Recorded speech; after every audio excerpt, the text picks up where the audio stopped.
Maximum পরিবার সুদখোর, maximum. যে আমি নিজেকে সুদ থেকে মুক্ত মনে করছি,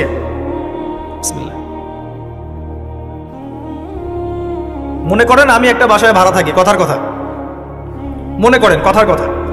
এখন ধরেন বাসার মালিক সুদী ব্যাংক থেকে লোন নিয়ে বাড়ি করেছে, কথার কথা, এক্সাম্পল দিচ্ছি।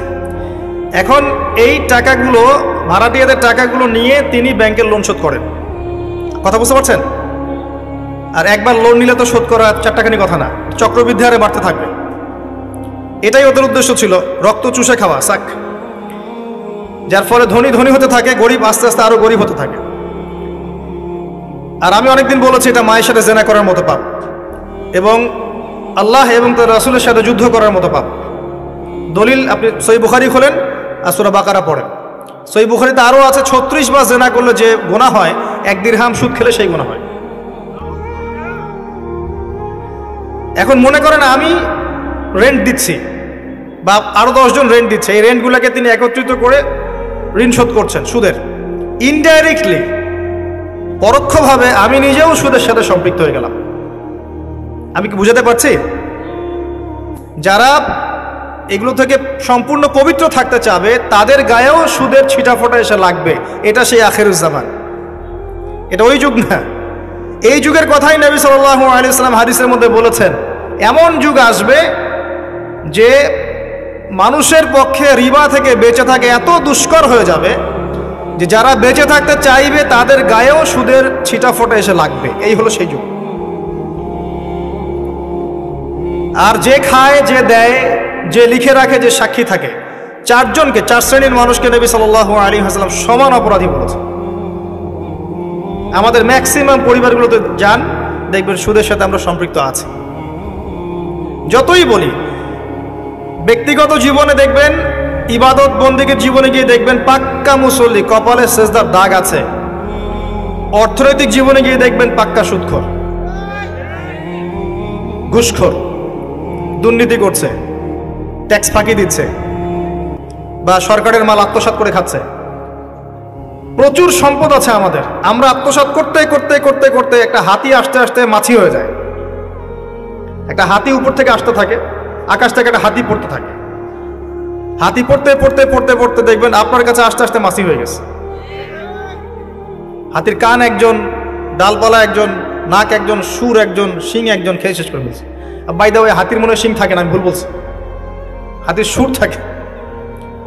যাই হোক, এটা বাস্তবতা। আবার দেখবেন আমরা অনেকেই ইসলাম ফলো করার নামেও আমাদের বোনদেরকে সম্পত্তি দিচ্ছি না। সুযোগ পেলেই প্রতিবেশীর জমি মেরে খাবো, 1 বিঘত জমিও ছাড় দিব না। সুযোগ পেলেই অন্যের জমি মেরে খাবো, আত্মসাৎ করে খাবো। দেখা যাবে যে একটা জিনিস মানুষের প্রাপ্য, সেটাকে আমি ঘুরিয়ে ফিরিয়ে নিজের পকেটে ঢুকিয়ে ফেলেছি। চাকরিতে যাবেন, টেবিলের নিচ দিয়ে টাকা না দিলে আপনার জব হবে না। আর আপনি বলছেন যে এখন তো দেওয়াই লাগছে, কিছু করার নাই, না দিলে তো আমার চাকরিটা হবে না। মানে এটা আপনি ঘুরিয়ে জায়েজ করলেন আর কি। আবার কিছু দাড়িওয়ালা মুফতি সাহেবও থাকবেন, দেখা যাবে বলবে হ্যাঁ এটা করা যায়, কারণ এখন তো এই যুগই চলছে, ওটা না করলে তুমি তো চাকরি পাবা না। ঘুরিয়ে ফিরিয়ে সিচুয়েশন এমন করেছি আমরা। বাস্তবতা এমন, এখানে আইওয়াস শোডাউনের প্রশ্নই ওঠে না। মানে এখানে ইসলামের বেসিক জিনিসগুলোর বালাই নাই। উঁচু উঁচু বিষয়গুলো অনেক দূরের পথ, অনেক দূরের পথ। জিহাদ ফি সাবিলিল্লাহ, ইসলামী খিলাফা, কিতাল ফি সাবিলিল্লাহ, ইসলামী হুকুমত, আল্লাহর জমিন, আল্লাহর দিন প্রতিষ্ঠা, উঁচু স্কেলের কথা, অনেক উঁচু স্কেলের কথা। নিচু স্কেলগুলো তো দেখাচ্ছি আপনাকে, নিচু স্কেলগুলো। 5 ওয়াক্ত সালাত, এটা এমন একটা বিষয় ছিল উম্মার মধ্যে যে একজন মুসলিম 5 ওয়াক্ত সালাত পড়ে না, এটা চিন্তাই করা যেত না। শতাব্দীর পর শতাব্দী এমন জেনারেশন চলে গেছে যারা 5 ওয়াক্ত নামাজ পড়তো না, মুসলিম পরিবারের সন্তান, এটা কল্পনাও করা যেত না। এখন অ্যাভেলেবেল, ঘরে ঘরে দেখবেন বেনামাজিদের ভর্তি। মুসলিম মেয়েরা পর্দা করবে না, এটা কল্পনাও করা যেত না। এখন ঘরে ঘরে দেখবেন জিন্স আর গেঞ্জি, জিন্স আর গেঞ্জি, ছেলেদের পোশাক পরে রাস্তাঘাটে ঘুরছে। ইভেন গ্রামগুলোতেও গ্রামে অনেক সময় এমন এমন দৃশ্য দেখা গেছে চোখে, দেখে আমরা মনে করতেছি আমরা কি ঢাকা শহরে আছি নাকি নিউ ইয়র্ক। আবার গ্রামের মেয়েরা আবার অত্যাধুনিক, কপি করতে করতে দেখা যায় অনেক সময় শহরের মেয়েদেরকে হার মানিয়ে ফেলে। এটা কল্পনায় ছিল না যে মেয়েরা এমন পোশাক পরে ঘোরে। মুসলিম পরিবারের মানুষ কোরআন তেলাওয়াত করতে পারে না, এমনটা হিস্ট্রিতে কখনো ছিল না, খুব কম, রেয়ার। এখন এসে দেখবেন এটা অ্যাভেলেবেল, ঘরে ঘরে দেখবেন কোরআন পড়তে পারে না। কোরআন তিলাওয়াতের কথা বলছি, এবারত তো অনেক দূরের কথা, এবারত বুঝতে তো আরো 10 বছর লাগবে। তারপরে হাদিসের কিতাব, ফিকহের বই, ইসলামের ইতিহাস, ইসলামিক অর্থনীতি, জিওপলিটিক্স, অনেক দূরের পথ। আমি শুধু নর্মাল কোরআন তেলাওয়াতের কথা বলছি, বিশুদ্ধ করে। একটা মক্তবের বাচ্চার যে যোগ্যতা, দেখবেন জেনারেল পড়ুয়া BBA করে বের হয়েছে, ওর সেই যোগ্যতা নাই কোরআনের ক্ষেত্রে। একটা মাদ্রাসার ছোট ক্লাসের বাচ্চা, ক্লাস 5-6-এ পড়ে, দেখবেন কোরআন যেভাবে পড়তে পারে, একজন বাইরে থেকে ডিগ্রি নিয়ে আসছে সেটা পড়তে পারে না। এরপরেও সে বলছে আমি শিক্ষিত, এবং সেখান থেকে পাশ করে এসে বলছে যে ইসলাম এই যুগে চলে না, ওই যুগে চলতো, পর্দার বিধানগুলো আসলে ওই যুগে ভালো ছিল, এই যুগে এগুলো চলে না, এটা এগিয়ে যাওয়ার যুগ, এটা কো এডুকেশনের যুগ, এবং এটা হচ্ছে ফ্রি মিক্সিংয়ের যুগ। ফ্রি মিক্সিং বোঝেন তো, নারী পুরুষ একসাথে চলবে, মাহারাম গায়রে মাহারাম একাকার, এটার নাম ফ্রি মিক্সিং। যেমনটা আপনার স্কুলে চলছেন, কলেজে চলছেন, ইভেন জব সেক্টরেও চলছেন, প্রতিটা সেক্টরেই চলছেন, ইভেন পলিটিক্যাল ক্ষেত্রেও চলছেন ফ্রি মিক্সিং। মিছিল করছেন, সামনে মহিলা, পিছনে আপনি, ফ্রি মিক্সিং। কোনো ওয়াজ মাহফিলে দেখলাম যে মহিলা এসে বক্তব্য দিচ্ছে, হ্যাঁ, পাশে আলেম বসে আছেন, চা খাচ্ছেন। আপনি কোথায় আছেন প্রিয় ভাই? বলতে থাকলে অনেক কষ্ট পাই, গলার ভয়েস উঁচু হয়ে যায়, অনেকের খারাপ লাগে, কিন্তু কিছু বিষয় না বললে হক আদায় হয় না, আল্লাহর কাছে জবাবদিহি করতে হবে তখন। এই জন্য কিছু বাস্তবতা আপনাকে বোঝানোর চেষ্টা করছি, এবং এর মধ্যে ইনশাআল্লাহ আমি কিছু সলিউশন আপনাকে দেওয়ার চেষ্টা করব, নিজেকে এবং আপনাকেও। আমি যা বলছি আল্লাহ পাক সবার আগে আমাকে আমল করার তৌফিক দান করুন, পরে আপনাদেরকে তৌফিক দান। বলাটা অনেক সহজ, করাটা খুব কঠিন। আল্লাহ পাক এটাই বলেছেন সূরা সফের মধ্যে, লিমা তাকুলুনা মা লা তাফআলুন, তোমরা এমন কথা কেন বলো যা তোমরা নিজেরা করো না। কাবুরা মাকতান ইনদাল্লাহি আন তাকুলু মা লা তাফআলুন, আল্লাহর কাছে অত্যন্ত নিকৃষ্ট এই কাজটা যে তোমরা নিজেরা করো না কিন্তু মানুষকে বলবে। আমি মেরাজের সময় একটা হাদিস মনে করাই আপনাদেরকে। এখন মেরাজের সময় চলছে, আপনারা হয়তো মেরাজ পার করেছেন। তো এখানে নবী সাল্লাল্লাহু আলাইহি ওয়াসাল্লাম কিছু শাস্তি দেখে এসেছিলেন। তার মধ্যে একটা শাস্তি ছিল এমন যে এক শ্রেণীর মানুষের জিহ্বাকে আগুনের কেচি দিয়ে কেটে দেওয়া হচ্ছে। আমরা বলি নাউযুবিল্লাহ। নবী সাল্লাল্লাহু আলাইহি ওয়াসাল্লাম জিজ্ঞাসা করলেন এরা কারা? তাকে বলা হলো এরা আপনার উম্মতের সেই সব ব্যক্তি যারা ছিল উম্মতের বক্তা এবং দায়ী এবং আলেম, এই টাইপের মানুষ আর কি, যারা মানুষকে অনেক সুন্দর সুন্দর কথা বলতো, নিজেরা আমল করতো না। আল্লাহ পাক আমাদেরকে হেফাজত করুন। আমি অনেস্টলি বলছি, আমি যা জানি, যতটুকু আল্লাহ পাক আমাকে জ্ঞান দিয়েছেন, এর 30% আমি আপনাদেরকে বলতে পারি না, 30-40% আমি আপনাদেরকে বলতে পারি না যা আমি জানি, আর আমি খুব কমই জানি। আপনি যত পড়াশোনা করবেন, যত বড় বড় আলেম ওলামার কাছে গিয়ে পড়ে থাকবেন, আপনি তত ফিল করবেন যে আপনি কিছুই জানেন না। আর আপনি যত চটি বই পড়ে মওলানা হয়ে যাবেন, 2-4টা অনুবাদ করে হাদিসের বলবেন আমি মুফতি হয়ে গেছি, তখন আপনার কাছে মনে হবে আমি অনেক জানি, আমার চেয়ে বড় জ্ঞানের কে আছে, আমি হকের ডিলার, আমি জান্নাতের ডিলার, আসো লিজ লাগলে নিয়ে যাও, ভাবখানা এরকম। তো আমি 30-40% বলতে পারি না, আর যতটুকু পারি তার মনে হয় 50-60% আমল করতে পারি না। যদি এখানে কোনো গজব আসে, আল্লাহ পাকের আল্লাহ না করুক, তাহলে সবার আগে উচিত হবে আমার এখান থেকে চলে যাওয়া। হয়তো আমার কারণেই গজবটা এসেছে। শোনেন, আমাদের সবাইকে বেসিক জিনিসগুলো ঠিক করতে হবে। আমি একটা আয়াত দিয়ে আপনাদেরকে সামনের দিকে নিয়ে যাচ্ছি। আল্লাহ রাব্বুল আলামিন বলেছেন, ইয়া আইয়ুহাল্লাযীনা আমানু, হে মুমিনগণ, আলাইকুম আনফুসাকুম, তোমরা নিজেদের নফসের খবর নাও, নিজেদের নফসকে ঠিক করো, নিজে ভালো হও। যেভাবেই আপনি ব্যাখ্যা করেন অর্থটা এমন, নিজে আগে ভালো হও, নিজের নফসকে ঠিক করো, নিজের নফসের খবর নাও। লা ইয়াদুররুকুম মান দাল্লা ইন ইহতাদাইতুম, তোমরা যদি হেদায়েতের উপর থাকো তাহলে অন্যরা যদি পথভ্রষ্ট হয়ে যায় তোমার কোনো ক্ষতি হবে না তোমাদের ইনশাআল্লাহ। ইলাল্লাহি মারজিউকুম জামিআন, তোমরা সবাই আল্লাহর কাছে ফিরে যাবে একদিন। ফায়ুনাব্বিউকুম, অতঃপর তিনি তোমাদেরকে জানিয়ে দিবেন, বিমা কুনতুম তা'মালুন, যে আমল তোমরা করতে। এই আয়াত দিয়ে মুফতি তকি উসমানী, আল্লামা তকি উসমানী দামাত বারাকাতুহু, তার একটা কিতাব আছে তাসাউফ ও আত্মশুদ্ধি, এই পুরো বইটা তিনি একটা আয়াত দিয়ে লিখেছেন এবং তিনি বোঝাতে যাচ্ছেন যে এই আয়াতের মধ্যে সমস্যা এবং সমাধান দুটোই আছে। উম্মার সমস্যা এবং সমাধান দুটোই আছে। সমস্যা কি? আল্লাহ পাক যে বলেছেন আলাইকুম আনফুসাকুম, তোমরা নিজেদেরকে ঠিক করো, আগে নিজেদের নফসকে ঠিক করো। আমরা উল্টা কাজ করি, নিজেকে ঠিক না করে মানুষকে ঠিক করতে চাই। আমার কথা কি বুঝতে পারছেন? আমরা প্রত্যেকেই নিজেকে ঠিক না করতে গিয়ে আগে মানুষকে ঠিক করতে চাই। এটা সবচেয়ে বড় সমস্যা। এতে করে যা হয় যে আমার সমাজ সংস্কারমূলক কাজে আসলে কোনো প্রতিফলন ঘটে না, কারণ আমি তো নিজেকেই ঠিক করতে পারি না। এবং সলিউশনটাও এখানে হচ্ছে এই যে আগে নিজের জান বাঁচাতে হবে। কু আনফুসাকুম, নিজে আগে জাহান্নামের আগুন থেকে বাঁচো, ওয়া আহলিকুম নারা, তারপর পরিবারবর্গকে বাঁচো। ইয়া আইয়ুহাল্লাযীনা আমানু, হে মুমিনগণ, ইত্তাকুল্লাহ হাক্কা তুকাতিহ, আল্লাহকে ভয় করো, ভয় করার মতো ভয় করো। ওয়ালা তামুতুন্না ইল্লা ওয়া আনতুম মুসলিমুন, পরিপূর্ণ মুসলিম না হয়ে তোমরা মৃত্যুবরণ করো না। নিজেকে আগে মুসলিম হতে হবে, নিজেকে আগে মুমিন হতে হবে, নিজেকে আগে নিজের নফসকে ঠিক করতে হবে, তারপর অন্যকে কথা। এরপর পরিবার। নিজেকে ঠিক করার জন্য কি কি দরকার? আসেন বাস্তবতায় আসেন। নিজেকে ঠিক করার জন্য প্রথমে দরকার জ্ঞান অর্জন। কি দরকার ভাই? জ্ঞান অর্জনের জন্য কিছু সাবজেক্ট আছে, কিছু কনস্ট্রাকটিভ কথা শোনেন। সাবজেক্ট আছে, আপনাকে আগে আল কোরআন পড়তে হবে 1 নাম্বার, 2 নাম্বার আপনাকে হাদিস পড়তে হবে, 3 নাম্বার আপনাকে ফিকহ পড়তে হবে, 4 নাম্বার আপনাকে ইসলামের হিস্ট্রি পড়তে হবে, ইতিহাস, 5 নাম্বার ইসলামের অর্থনীতি পড়তে হবে, 6 নাম্বার ইসলামিক ফিলোসফি পড়বেন, 7 নাম্বার রাসূল সাল্লাল্লাহু আলাইহি ওয়াসাল্লামের জীবনী পড়বেন, সাহাবায়ে কেরামদের জীবনী পড়বেন, 8 নাম্বার শিখবেন।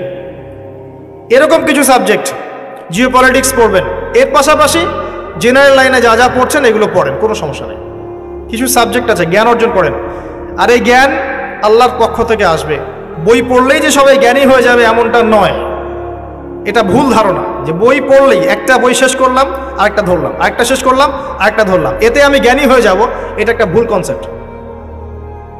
সবসময় মনে রাখবেন ভাই, জ্ঞান আল্লাহর পক্ষ থেকে আসে। জ্ঞান আপনি হাজারো চেষ্টা করলেও ওই বিষয়ের বুঝ আপনার ভিতরে নাও আসতে পারে। আল্লাহ বলেছেন ওয়াকুলিল হাক্কু মির রাব্বিকুম, হক সেটাই যেটা তোমার রবের পক্ষ থেকে নাজিল হয়। জ্ঞান সেটাই যা তোমার রবের পক্ষ থেকে নাজিল হয়। ফামান শাআ ফালইউমিন, যার ইচ্ছা হয় সে ঈমান নিয়ে আসুক, ওয়ামান শাআ ফালইয়াকফুর, যার ইচ্ছা হয় সে অস্বীকার করুক। ইন্না আ'তাদনা লিয-যালিমিনা নারান, আমি জালেমদের জন্য আগুন প্রস্তুত করে রেখেছি। জ্ঞান আল্লাহর পক্ষ থেকে আসে, তবে একটা সিস্টেম আছে। এই সাবজেক্টগুলো পড়তে হবে, পড়ে ওলামায়ে কেরামের কাছে গিয়ে বুঝতে হবে। একা একা বোঝা যাবে না। একা একা বুঝতে গেলে আপনি বিভ্রান্ত হয়ে যেতে পারেন। এখানেই সোহবতের প্রশ্নটা আসবে যে আপনাকে হকপন্থী আলেম ওলামার সাথে থাকতে হবে। আপনি থাকলে তাদেরকে দেখেও দিনটা শিখবেন। একজন ব্যক্তি যার মধ্যে সুন্নত আছে তাকে দেখে আপনি সুন্নত শিখতে পারেন। দেখবেন আমরা যারা স্কুল কলেজ বিশ্ববিদ্যালয়ে পড়াশোনা করেছি, আমাদের অনেক টিচার ছিল, ফেভারিট টিচার, পছন্দের টিচার। আমরা ওদেরকে কপি করতাম। তাদের চিন্তা, তাদের চেতনা, তাদের চলাফেরা, ওঠা বসা, পোশাক আশাক আপনার মধ্যে ঢুকে গেছে, ঢুকে নাই?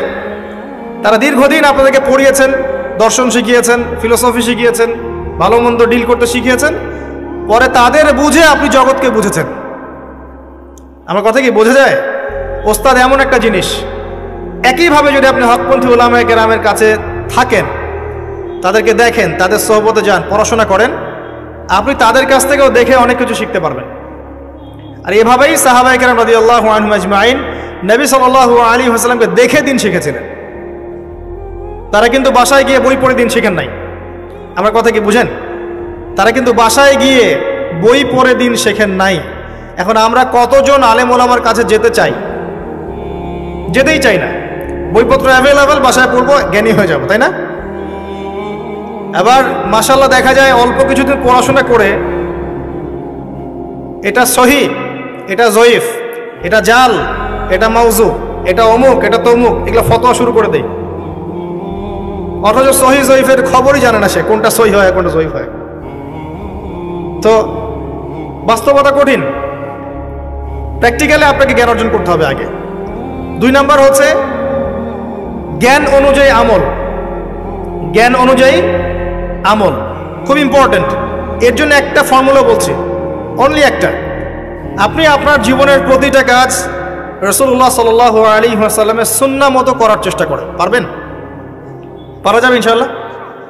প্রতিটা কাজ, রাত হয়েছে ঘুমাতে যাবেন, ঘুমান নবীর সুন্নাহ মতো, ওঠেন তার সুন্নাহ মতো, বাথরুমে যান তার সুন্নাহ মতো, বের হন তার সুন্নাহ মতো, খান তার সুন্নাহ মতো, পরিবারের সাথে সময় কাটান তার সুন্নাহ মতো, নামাজ পড়েন তার আদর্শে, যাকাত দেন, সওম রাখেন, মুআমালাত করেন, আপনি আমর বিল মারুফ নাহি আনিল মুনকারের কাজ করেন, দ্বীনের প্রতিষ্ঠার কাজ করেন, তার মতো করে আল্লাহর পথে দাওয়াত দেন। প্রতিটা কাজে তার সুন্নাহ ফলো করলে আপনার পুরো জীবনটাই ইবাদত হয়ে যাবে ইনশাআল্লাহ তাআলা, ইনশাআল্লাহ তাআলা। আর এটার জন্যই আল্লাহ পাক আমাদেরকে সৃষ্টি করেছেন। মনে আছে ওই আয়াতটা, সূরা যারিয়াত 59 নম্বর আয়াত, ওয়ামা খালাকতুল জিন্না ওয়াল ইনসা ইল্লা লিয়াবুদুন। আমি জিন আর মানুষকে শুধুমাত্র আমার ইবাদত করার জন্যই সৃষ্টি করেছি। কি করলে প্রত্যেকটা কাজ ইবাদত হবে? রাসূলুল্লাহ সাল্লাল্লাহু আলাইহি ওয়াসাল্লামের সুন্নাহ মতো চললে পড়ে হবে ইনশাআল্লাহ। পারা যাবে ইনশাআল্লাহ। বেসিকগুলো ঠিক করেন, এবং এগুলো প্রাইমারি লেভেলের কাজ। এগুলো না করে বড় স্বপ্ন দেখা ঠিক না। আর আমরা স্বপ্ন দেখব না এমন নয়, বড় স্বপ্ন দেখবেন, বড় স্বপ্নের চেষ্টা করবেন, সব ঠিক আছে, কিন্তু ভিত্তিহীনভাবে নয়।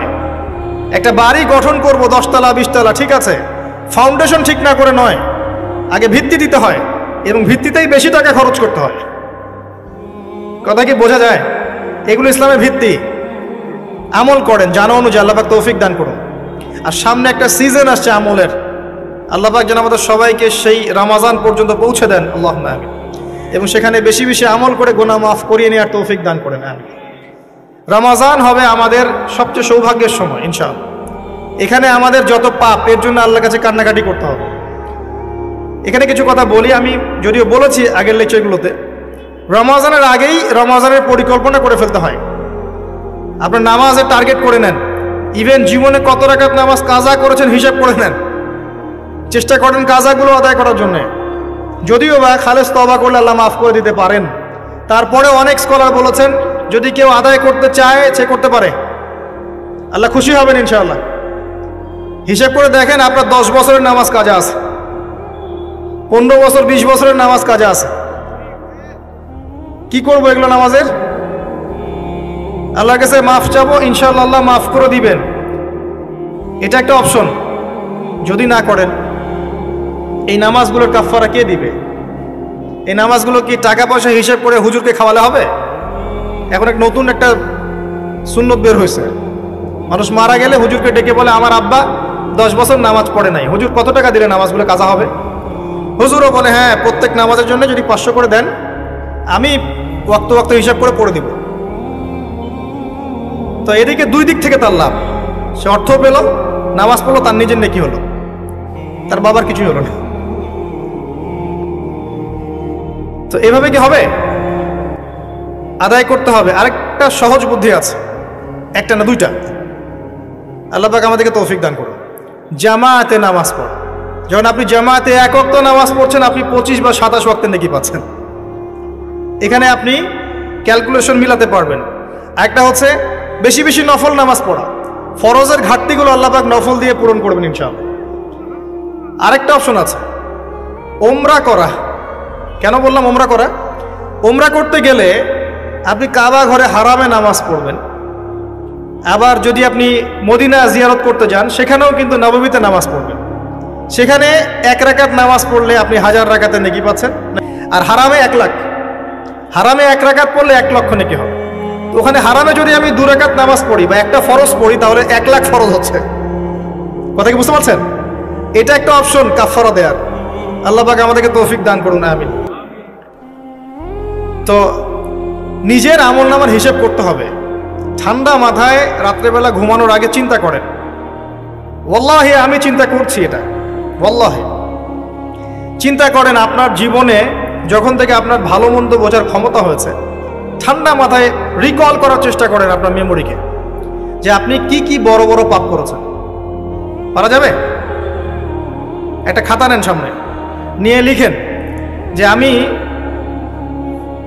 10টা বান্ধবীর সাথে প্রেম করেছি, বড় পাপ তো জেনা।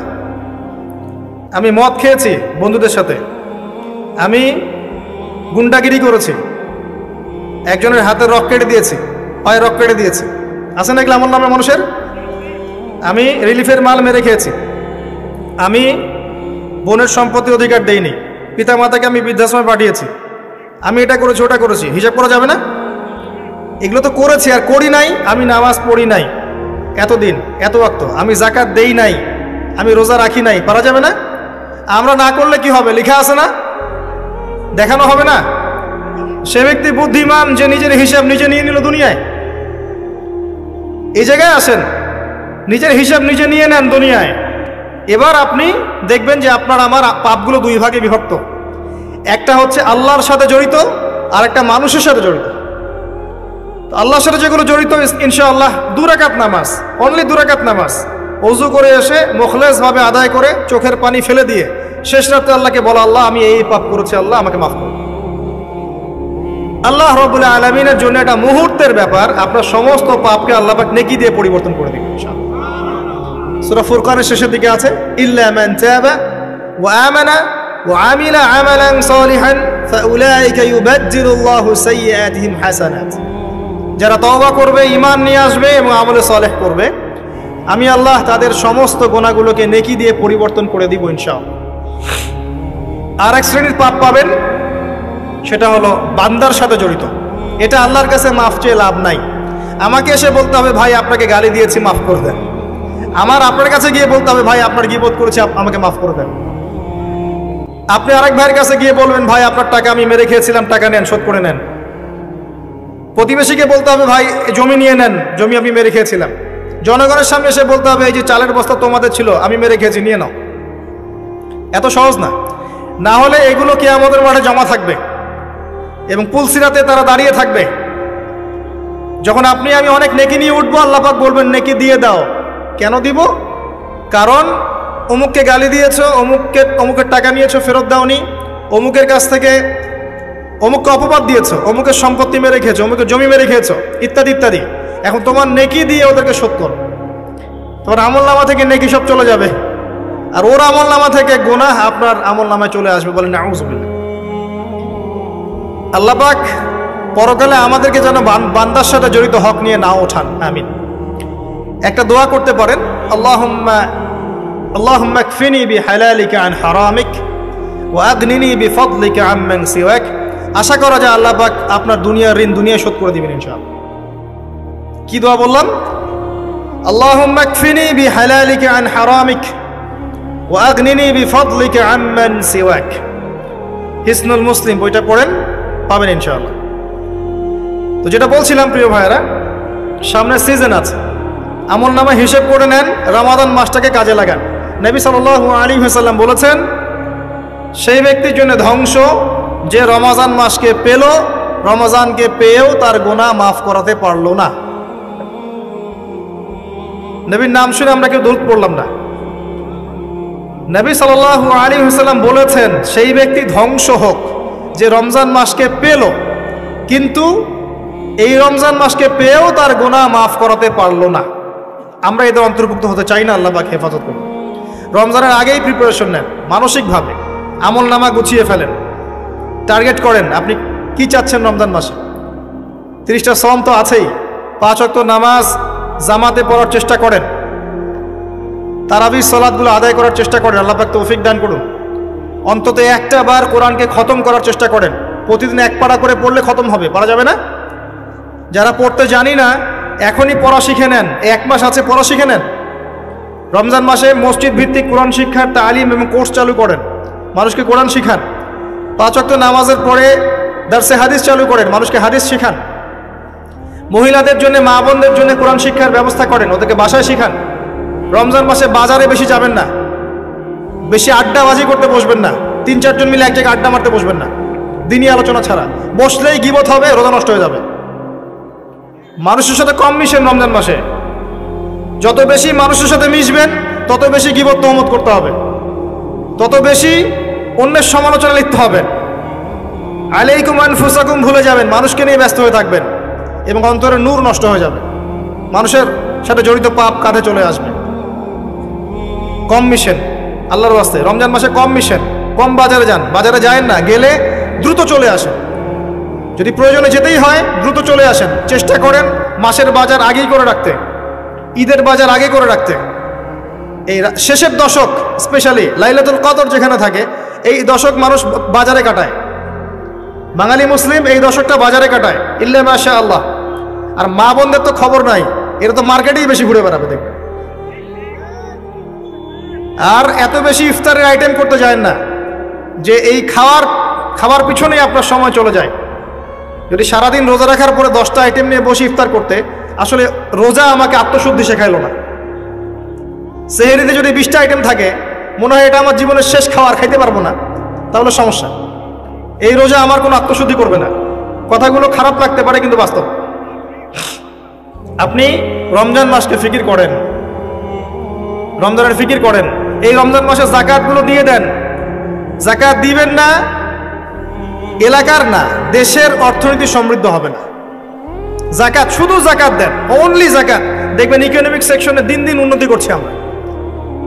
জাকাত সবাই দিতে শুরু করেন, দেখবেন সমাজে একটা মানুষ খুঁজে পাবেন না যে না খেয়ে মারা যায়, ইনশাআল্লাহ তাআলা। আল্লাহ পাক এর মধ্যেই ইসলামিক ইকোনমিক্স রেখেছেন, ধনীর সম্পদে গরিবের হক। এটাতে করে সম্পদ ঘুরতে থাকবে হাত থেকে হাতে, হাত থেকে হাতে। এতে করে সবাই খেয়ে পরে বাঁচবে। যখন আপনি সুদে যাবেন তখন এক শ্রেণীর মানুষ খাবে, আর এক শ্রেণীর মানুষ দরিদ্রতার অতল তলে চলে যাবে। এটা বাস্তবতা। এটা দেশের ক্ষেত্রে না, বিশ্বের ক্ষেত্রেও দেখবেন বিশ্বের একটা শ্রেণী দিন দিন ধনী হচ্ছে, আর একটা শ্রেণী দিন দিন গরিব হচ্ছে। কারণ কি জানেন? রিবা, সুদ। রমজানের এই ফিকিরগুলো করেন। আল্লাহ পাক তৌফিক দান করুন যেন এই রমজানে আমরা আমাদের সমস্ত গুনাহগুলোকে মাফ করিয়ে নিতে পারি, আমিন। এবং বেশি বেশি সামর্থ্য থাকলে দিনের দাওয়াতি কাজ করেন রমজান মাসে, মানুষকে আল্লাহর দিকে ডাকেন। আইওয়াশ করতে যায় না, শোডাউন করেন না, ভিতরে ভিতরে দাওয়াতি কাজ করেন দিনের জন্য, ইসলামের জন্য। আল্লাহর জমিন, আল্লাহর দিনটা যেন প্রতিষ্ঠিত হয়। এবং এতিমের ভরণ পোষণের দায়িত্ব নেন, বিধবার খোঁজ খবর নেন, অসহায় যারা বৃদ্ধ বৃদ্ধা আছে এদের পাশে দাঁড়ান, সাদাকাতুল ফিতরগুলো দিয়ে দেন। রমজান মাসে সবাই সাম্যের হাত বাড়ান, আল্লাহর ওয়াস্তে রমজানটাকে কাজে লাগান। কে জানে এরপরে রমজান নাও পেতে পারেন। আর বিশ্বে যা শুরু হয়েছে, কোন দিন যে বিশ্ব পারমাণবিক বোমার মধ্যে চলে যায় আল্লাহ ভালো জানেন, আল্লাহ ভালো জানেন। এটা সম্ভাবনা নাই এমন নয়, সমূহ সম্ভাবনা আছে, সমূহ সম্ভাবনা। দেখতে থাকেন কি হতে থাকে ফিউচার। এবার আসেন, আমি যে কথাগুলো বলছিলাম, জ্ঞান অর্জনের পরে আমল, এরপরে হচ্ছে আপনার আত্মশুদ্ধি। আত্মশুদ্ধির কয়েকটা মাধ্যম আমি বলে দেই। বেশি বেশি কোরআন তেলাওয়াত, বেশি বেশি আল্লাহর জিকির, বেশি বেশি মৌতের স্মরণ, বেশি বেশি পরকালের ফিকির। পারা যাবে ইনশাআল্লাহ। এবং কম কম কথা বলা, কম কম খাওয়া, কম কম ঘুমানো, কম কম মানুষের সাথে মেশা। পারা যাবে? এগুলো আত্মশুদ্ধির জন্য দরকার আছে। এবং আত্মশুদ্ধিওয়ালা মানুষদের সহবতে গিয়ে থাকা পারা যায়। আল্লাহ পাক তৌফিক দান করুন। এরপরে আসবেন বেসিক কাজে। আপনার ইকোনমি হালাল কিনা দেখেন। হারাম রিজিককে ঘরে ঢুকতে দিয়েন না, সুদকে ঢুকতে দিয়েন না। আল্লাহর ওয়াস্তে হাত জোর করে অনুরোধ করছি, সুদকে ঢুকতে দিয়েন না, ছেড়ে দেন। আল্লাহ আপনার রিজিকের দায়িত্ব নেবেন। ওয়ারযুকুহু মিন হাইসু লা ইয়াহতাসিব, এমন উৎস থেকে আল্লাহ আপনাকে রিজিক দিবেন আপনি কল্পনা করতে পারবেন না। আপনি মনে করেন না রিজিকের মালিক আপনি নিজেই, সুদ না খেলে আপনি রিজিক পাবেন না, এমনটা ভাবেন না। এটা ভাবার নাম হলো শিরক। এটা শোনেন, যখন আপনি মনে করছেন যে এটা ছাড়তে আমি পারবো না, যদি আমি ছেড়ে দেই আমার পরিবার চলবে না, আমি চলতে পারবো না, মানে আপনি মনে করছেন রিজিকের মালিক আপনি নিজেই। এটা শিরক। আল্লাহর উপর তাওয়াক্কুল করে ছেড়ে দিতে পারলে দেখবেন আল্লাহ আপনাকে বেহিসাব রিজিক দেবেন ইনশাআল্লাহ। এটা আপনি কল্পনা করতে পারবেন না। মিন হাইসু লা ইয়াহতাসিব, আপনার কল্পনার বাহির থেকে আল্লাহ আপনার রিজিক দিবেন ইনশাআল্লাহ। আপনি কল্পনা করতে পারলে আয়াতটা ঠিক হবে না, আপনার কল্পনার বাহির থেকে রিজিক আসবে ইনশাআল্লাহ। এবং এটা হচ্ছে দিন দিন বহু মানুষ সুদ ছেড়ে দিচ্ছে আলহামদুলিল্লাহ, এবং হালাল ব্যবসা করছে, হালাল কিছু করার চেষ্টা করছে। আল্লাহ পাক ওদেরকে না খাইয়ে রাখেন নাই, বরং সুদখোরদের চেয়ে ভালো রেখেছেন আলহামদুলিল্লাহ। চেষ্টা করেন এরপরে বেসিক পরিবারের আদর্শ ঠিক করার জন্য। পরিবারে কালিমা থাকবে, কি থাকবে? লা ইলাহা ইল্লাল্লাহ, তাওহীদ থাকবে। পরিবারে সুন্নত থাকবে, পরিবারে তালিম থাকবে, পরিবারের মধ্যে পর্দা থাকবে। এবং এগুলো বাস্তবায়নের চেষ্টা আমরা করব। যদি এরপরে পরিবারবর্গ না শোনে, আপনি আসহাবুল কাহফ হয়ে যান। কথা বোঝা যায়?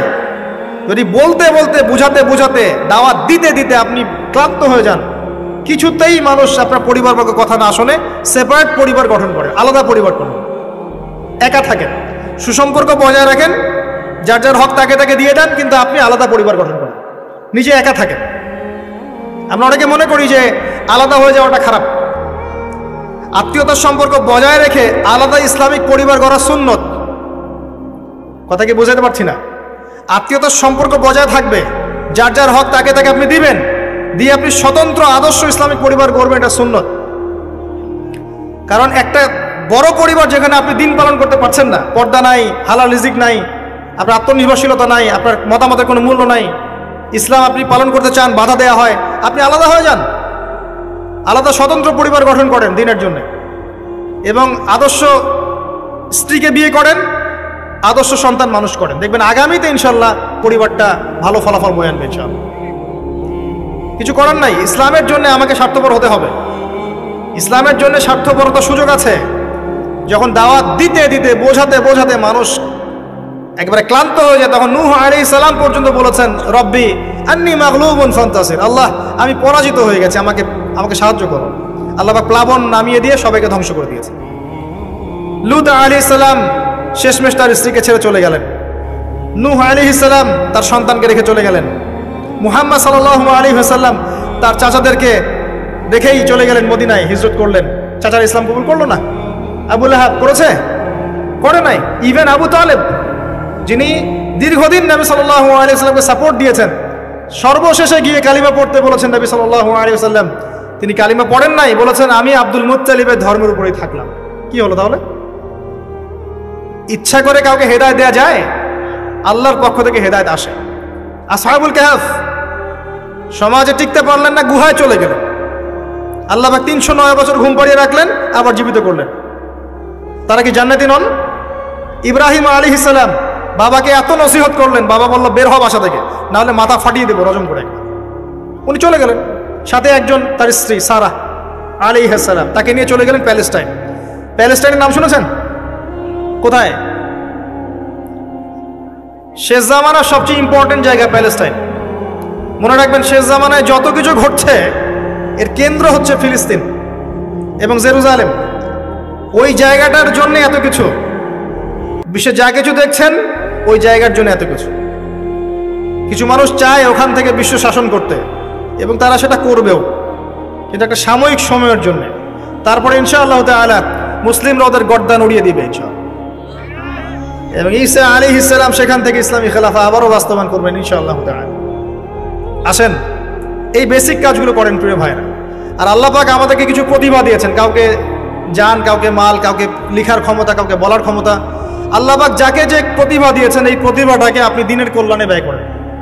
যদি একটা মসজিদ করতে পারেন করেন, একটা মাদ্রাসা করতে পারেন করেন, একটা শিক্ষা প্রজেক্ট করতে পারেন করেন, একটা ইসলামিক এনজিও করতে চান করেন, এতিমদের দায়িত্ব নেন, কোনো প্রজেক্ট করেন, মানবতার সেবামূলক কোনো কাজ করেন। পলিটিক্সে থেকে ভালো কিছু করতে চান করেন, পলিটিক্সে থেকে যদি ভালো কিছু করতে পারেন সেটাও করেন। মানে আপনি যেখানে আছেন সেখান থেকে দিনের জন্য কিছু করেন, পারবেন না? একজন মানুষ ধরেন একটা এলাকার রাজনৈতিক নেতা, তার পক্ষে কি পসিবল না ইসলামের জন্য কাজ করা, মানুষের ভালো করা? সম্ভব না? পসিবল, এবং অনেক ক্ষেত্রে আমার চেয়ে বেশি পসিবল। একজন আলেম, তার জন্য কি এইসব মঞ্চে বসে দিনের কথা বলা সম্ভব না? মানুষকে দিনের পথে ডাকা সম্ভব না? একজন মসজিদের মুতাওয়াল্লি, তার জন্য কি মসজিদটা আবাদ করা সম্ভব না? একটা মাদ্রাসার প্রতিষ্ঠাতা, তার জন্য কি মাদ্রাসা আবাদ করা সম্ভব না?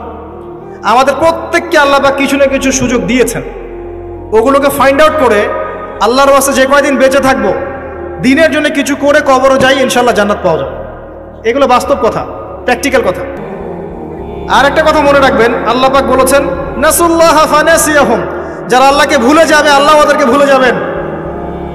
যারা আল্লাহকে ভুলে যায় আল্লাহ তাদেরকে ভুলে যান। ইন্নাল্লাহা লা ইউগাইয়িরু মা বিকওমিন হাত্তা ইউগাইয়িরু মা বিআনফুসিহিম। একটা কওম যতক্ষণ তার অবস্থা পরিবর্তনের চেষ্টা করে না, আল্লাহ পাক ওই কওমের অবস্থা পরিবর্তন করেন না।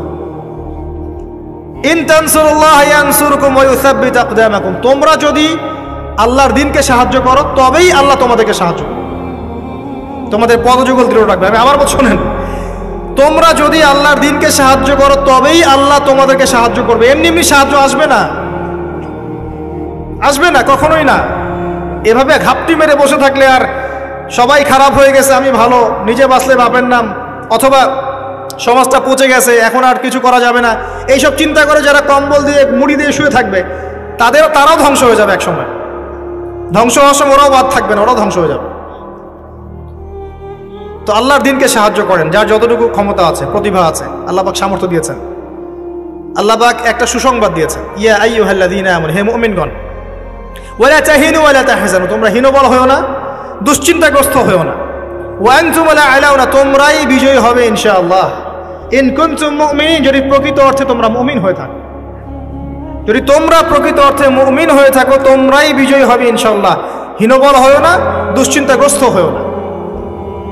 আল্লাহ পাক আরো আয়াতে বলেছেন, তোমরা কি ভেবেছো এমনি এমনি জান্নাতে চলে যাবে? যতক্ষণ না আল্লাহ পাক তোমাদেরকে পরীক্ষা করছেন, যতক্ষণ না আল্লাহ পাক দেখে নিচ্ছেন কে তোমাদের মধ্যে সবর করনেওয়ালা আর প্রচেষ্টা চালানেওয়ালা, তোমরা কি ভেবেছো এমনি এমনি জান্নাতে চলে যাবে? তো এগুলো হচ্ছে বাস্তব কথা। এবার আসেন, এখন আমরা যে পরিস্থিতির মধ্যে আছি, এখান থেকে পুরোপুরি উত্তরণ সম্ভব না, ফুল স্টপ।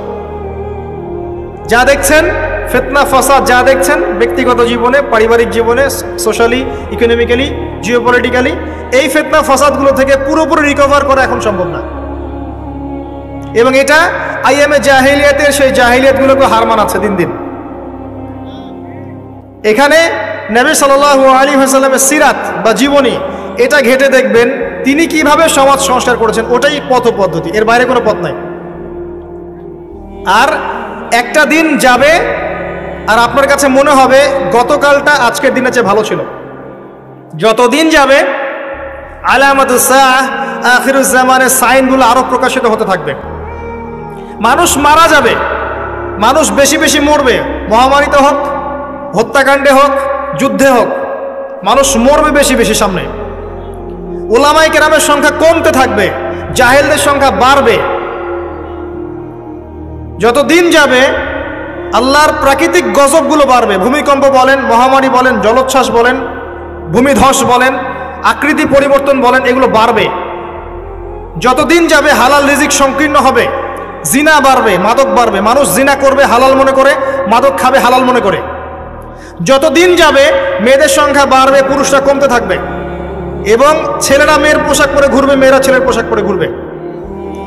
যত দিন যাবে ফাংশনাল জায়গাগুলোতে মেয়েরা চলে আসবে, ছেলেরা পিছিয়ে পড়বে। যতদিন যাবে যুদ্ধ বিগ্রহ বাড়বে, এবং সামনের যুদ্ধগুলো প্রথম ওয়ার্ল্ড ওয়ার, সেকেন্ড ওয়ার্ল্ড ওয়ারকে হার মানাবে। ওগুলো কিছুই নেই সামনে, ম্যাসাকার হয়ে যাবে পৃথিবী, ম্যাসাকার। একটা কান্ট্রি,